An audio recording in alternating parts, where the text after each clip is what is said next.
Bonjour, je m'appelle Rémi Moussa, je suis une infirmière étudiante. Mais aujourd'hui, on va faire le pansement de Madame Kimberly Lapointe, qui est admise pour pancréatite aiguë et qu'ils ont mis hier un PICC line. Aujourd'hui, on va changer le pansement de PICC line, donné le lendemain, et ça change après 24 heures et après 7 jours. Alors, Madame Kimberly, elle a une HIV installée à 75 ml par heure, 73 ml par heure, désolé, et elle a des lipides à 5 ml par heure, et comme elle a l'insuline qui était installée à 6 ml. Aujourd'hui, on est à 9 heures, la glycémie qu'il faut prendre qu'une heure, de Madame Kimberly, elle était à 9 heures à 5,9 milliliters. Avec ma collègue Céline, elle va faire la double vérification parce qu'on va changer le débit de 6 à 4 millilitres. Elle va faire Donc, ça, c'est la pointe Kimberly. OK. Donc, à 9 heures, c'est 5,9. Avec l'échelle d'insuline, je regarde. 5,9, c'est à 4 millilitres par heure. Donc, ici, 4 millilitres est bonne. On va le signer après qu'on change le débit. D'accord. Avant d'entrer chez la patiente, on a demandé avant une demi-heure s'il avait des douleurs. Et on a avisé déjà la patiente qu'on va changer le pansement après 24 heures. Elle n'a pas de douleurs. Et on a demandé aussi si elle avait des allergies à l'iode ou nylon ou latex. Alors, maintenant, on va entrer chez la patiente. Vas-y. Bonjour, je m'appelle Rémi Moussa, je suis une infirmière et je vais changer le pansement comme vous avez avisé. Correct, on a déjà pris le consentement. Tout d'abord, on va commencer avec l'insuline. On va identifier le patient, désolé. La patiente, c'est quoi votre nom et votre date de naissance? Elle va nous dire. Alors, c'est Madame Kimberly Lapointe. Sa date de naissance, 1980, mois et jour. Ma collègue va faire aussi la double vérification pour le bracelet pour changer le débit de l'insuline. C'est fait. C'est fait? D'accord. Alors, on va commencer pour le débit de l'insuline. On a déjà lavé les mains avant d'entrer chez la patiente. D'accord? Alors, on va commencer. Tout d'abord, on va commencer par la connexion acide aminé. On va voir que tout est correct. C'est identifié avec toutes les informations, avec la date d'aujourd'hui qui est lundi. Il est changé aujourd'hui. Il est mis dans la voie A. Tout est correct. On va suivre la voie. On va voir que tout est correct jusque le PICC line. La même pour la lipide, il n'est pas identifié, on va l'identifier avec la tubulure et aussi elle est mise dans la voie B. On va suivre pour faire tout est correct, il n'y a pas de clampage, il n'y a rien. Pour notre NaCl 0,45% aussi qui est mis à 30 ml par heure, il est identifié au nom de la patiente, la chambre et tout. Et aussi, on va suivre la tubulure et la tubulure, elle est changée de main. Maintenant, pour l'insuline qui est dans 250 ml, 25 unités. Aussi, la tubulure, elle est aujourd'hui. D'habitude, il ne faut pas avoir un Y dans la tubulure d'insuline. Il faut jamais avoir un Y parce qu'on ne met jamais rien avec l'insuline. Il est sur la voie C. Alors, on va sélectionner la voie. Non, ok. Ok. Sélectionne la voie. Ça sélectionne plus. Ok, c'était déjà mis avant à 4. On va considérer que c'était mis à 6. Alors, on va le changer à 4 ml. Désolé. Supprimer. On va 4 ml. Cérine, est-ce que vous pouvez vérifier, s'il vous plaît, le débit? Oui, donc l'insuline, parfait. Donc, à 4 millilitres par heure. Et le volume, c'est de 100 millilitres. On va mettre confirmer primaire et départ. Mais maintenant, on va faire par le départ. Après, on va se laver les mains de nouveau. On a cherché, déjà préparé le matériel pour le pansement, pour notre pansement. C'était correct, tout est là. Alors, on s'est lavé les mains. On est déjà lavé la table, on a nettoyé la table. On va mettre pour le patient un masque. On va lui demander de tourner la tête vers le côté préposé pour diminuer les infections et tout. Et on va lui demander de ne pas bouger la main en changeant le pansement du PICC line.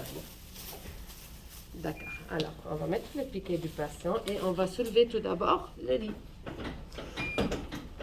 Pendant soulevant le lit, je peux faire la palpation s'il y a des signes d'infiltration, une induration ou bien une rougeur. S'il y a des signes d'infiltration ou bien d'infection, on va faire la culture du plaie et on va aviser le médecin.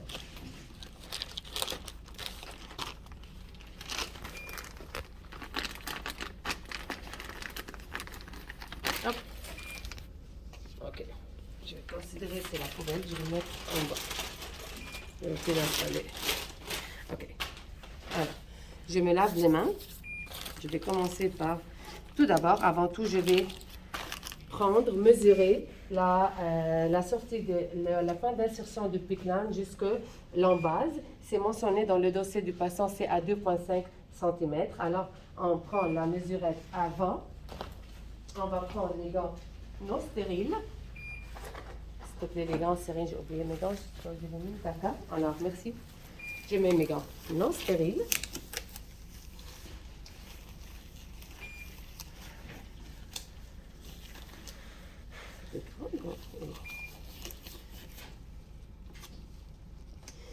Alors, je vais fixer les foulures. Je commence par l'enlever et les jeter dans la poubelle.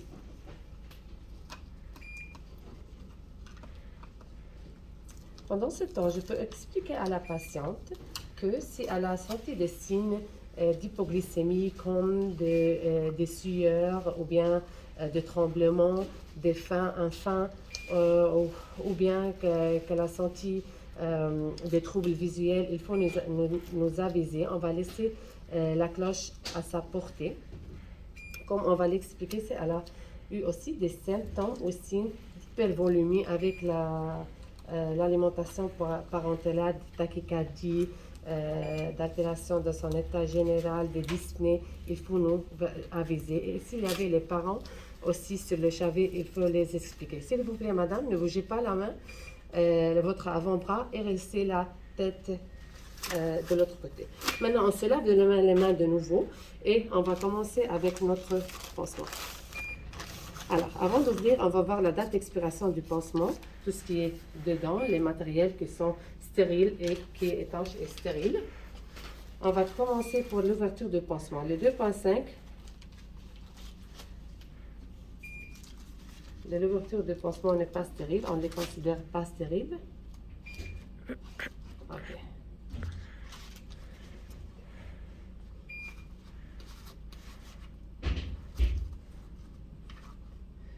Ok, on va le tenir de ce côté.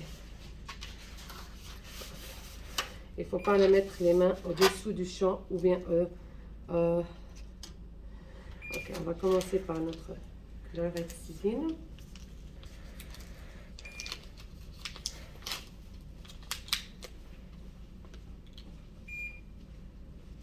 On le jette.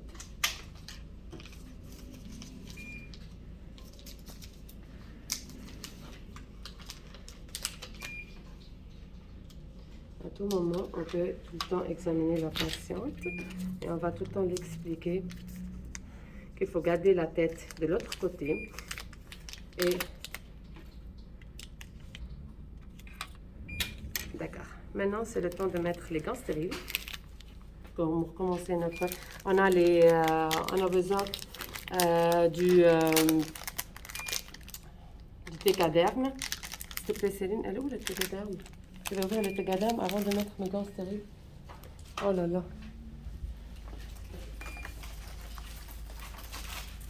Ok. On va tout d'abord ouvrir le Tegaderm.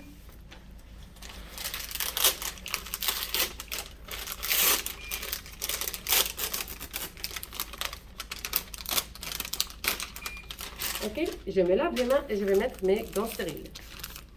Je les jette. J'ai déjà lavé les mains. Désinfecter les mains de nouveau. Ok.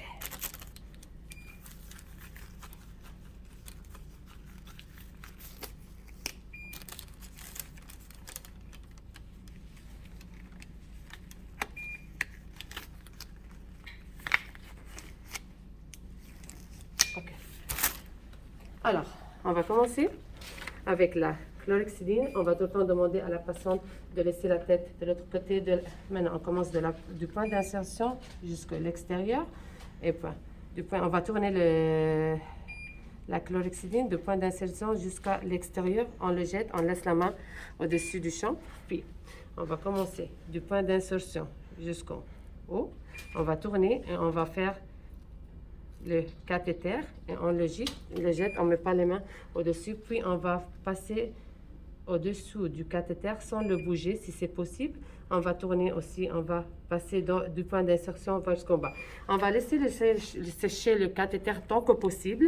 Ça dépend de combien il a besoin de temps, mais il ne faut pas souffler dessus, il ne faut pas faire ou bien ventiler au-dessus ou bien utiliser. Maintenant, pour les dégâts d'herbe, le milieu transparent, c'est un milieu stérile. On va considérer que c'est bien sèche, la peau est mate, et on va toujours voir le point d'insertion. On va coller de dedans vers l'extérieur. On va se laisser les cathéters ici libres. Il ne faut pas que ça colle. On va les coller de l'intérieur vers l'extérieur. Bien sûr, comme j'ai dit, c'est bien sec. Puis, on va enlever. Maintenant, mes gants sont plus stériles. On va enlever.